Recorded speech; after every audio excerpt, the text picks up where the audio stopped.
buksan mo.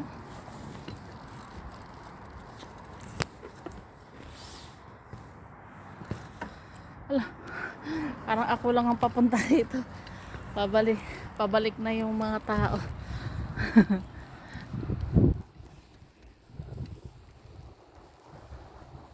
Hindi kaya mali yung pagkakasabi ni ate.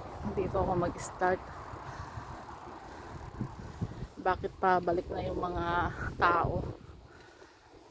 Wala akong kasabay na papunta rito.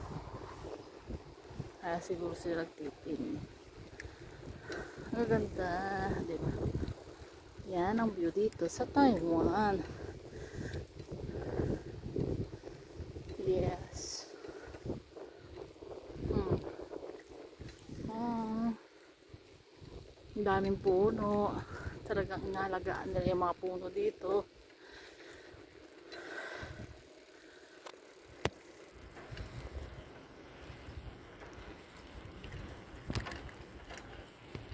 Maraming mga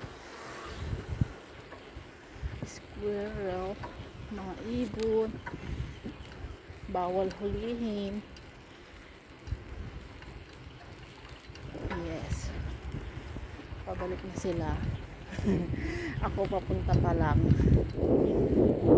Last na yata. Last station. So, I come back. Sabi ni ate, 10 minutes. Nakabalik na ako.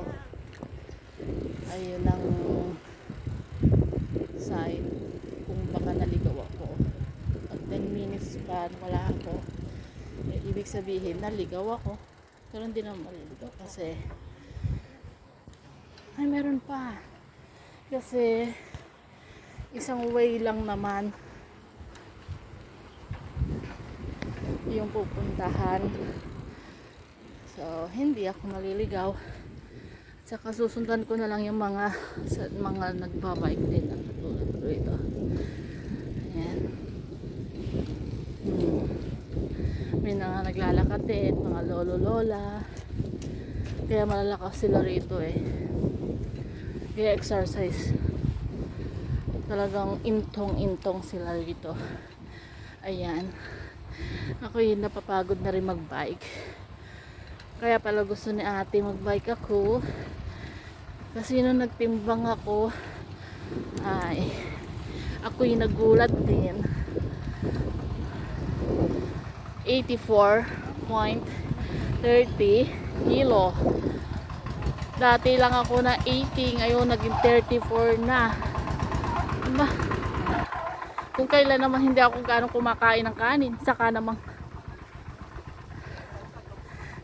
na tumaba ng tumabang ganito. Ewan ko ba. Hindi ko alam kung ano yung nakakataba. Ano yung nakakabigat sa kinakain ko. Siguro yung mga manto. Pansin ko lang din yon. Yes. Live up.